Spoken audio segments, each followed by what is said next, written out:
Today we're going to take a deeper dive in episode 3 of Rings of Power season 2. And just as the previous episode, I'm not only going to take a look what really happened down this episode, but I will give you some comments along the way. And this video we're going to divide in 3 different parts. Just like the previous episodes, I'm just going to take a look at the story arcs that happened, not really the episode in chronological order. And first of all, we're going to take a look at what happened in Numenor after they have returned and Palantir had died. Then we're going to take a look further at the Anatar Celebrimbor story and their involvement with the dwarves. Finally, we're going to take a look at the story of Arondir, Isildur and Theo. So why don't we start with the story in Numenor? And there we start with the burial of Tar Palantir, the father of Miriel. And a woman steps up to Miriel and just hits her in the face because she is mad at her that her son had died all the way there in the wars in Middle Earth. There were guards showing up trying to capture this woman, but she said no. She gives her a hug and she cries with her, showing compassion to her. And I really enjoyed this character of Miriel.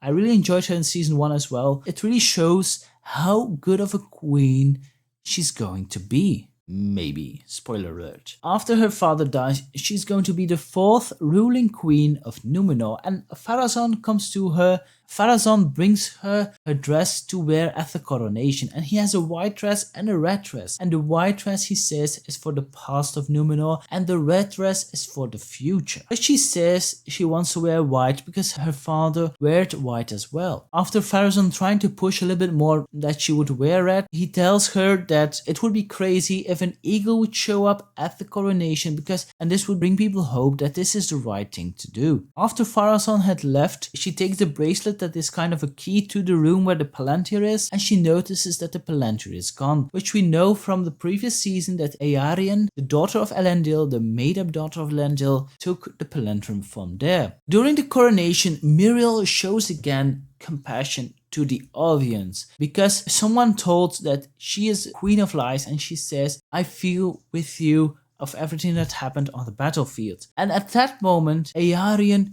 comes up and says that she uses an elven object as her main source of information. That is the reason, because of this elven object, that she went to battle in Middle Earth. And Pharazôn immediately, as a man of the people who knows how to corrupt his people, says, but no ruling queen or decent queen would use an elvish object. But Miriel stops him and says that she indeed did use it. So people are looking, oh no, what really happened? And at that moment, an eagle shows up. And Pharazôn goes to the eagle, and Lord Belzegar from the north of Numenor shouts out, who is in this plan with Pharazôn and Eärien, shouts out, Pharazôn, Pharazôn, Pharazôn. So the people all go shout Pharazôn together, and I think, what? How stupid are these people? Who put them there during the coronation? Who decides that they would be there at the coronation? How stupid are you? This eagle is coming for the coronation of Miriel, not for Pharazôn. Yeah, I didn't really get that moment. I just think, are you that stupid? They had to find a reason how Pharazôn would get to power, how Pharazôn would get the power and claim the throne. I didn't really thought that this was actually the way to do it. I really enjoyed the list that they did with the Palantir. I really enjoyed that. But when the eagle comes and then they suddenly shout Pharazôn and he becomes king? Is this a senate or something? No. Miriel is by right the ruling queen. After Tar Palantir dies, she's going to become Tar Miriel. I really don't get this. But let's go to the Anatar Celebrimbor story. And we start the story right off with Durin and Disa in Eregion talking to Celebrimbor and Anatar. Celebrimbor says that they need more mithril to create rings for the dwarves and men, and Durin said, yeah, but why do we need rings? As the elves used a ring to heal the tree, you can heal the mountain with these rings. I'm not really sure what this all has to do with the mountain healing. This is just, once again, their way of distributing the rings, because they have changed the complete story of the Rings of Power. Once again, if you haven't seen my video on the Origins of the Rings of Power, then I'll put a video right here that you can watch later after this one. Durin doesn't trust Anatar. Anatar is like saying, we asked for you because I heard from Elrond that you are just this wise and smart dwarf, the smartest dwarf that he knew.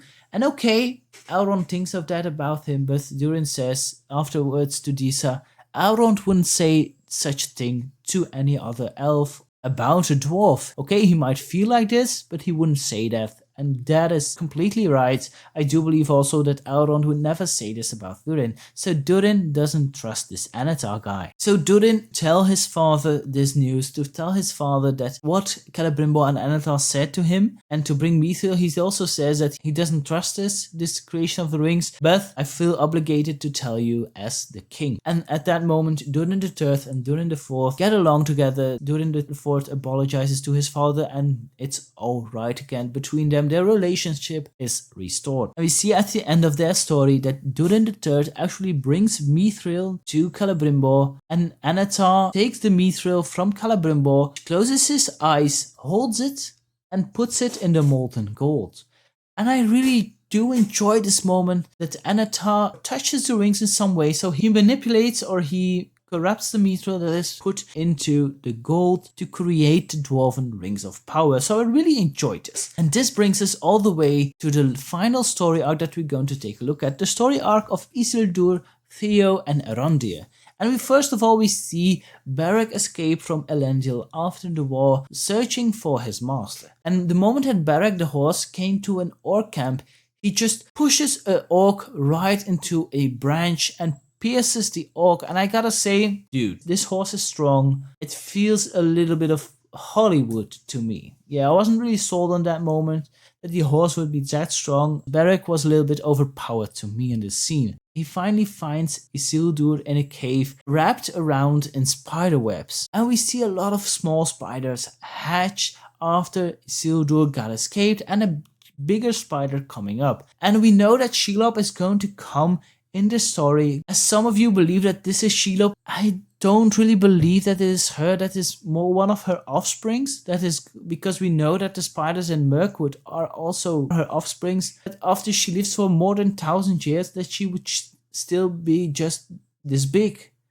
I expected her much bigger at this age. After Isildur and Beric escape, they meet Estrid, a girl that stabs Isildur in his knee because she thought he was one of the men that swore allegiance to Adar. But it was clearly not. She tries to take care of him a little bit and they both go to Pelargir, but they got attacked by some men that are indeed followers of Adar and they steal Isildur's horse. They go to the haven of Pelargir. There we see the funeral of Branwir, of Theo's mother. We know from previous news that the actress who's played Theo's mother was not going to return to season 2. Giving her a funeral was the right thing to do. Apparently the arrows that were shot in her were actually poisoned, and although the wound was healed, the poison was still in her and she died of this poison. Theo was sad and mad at Arondir, telling him, dude, you are not my father, you are not near this, leave me alone, I never want to see you again. But Theo and Isildur bond together because they have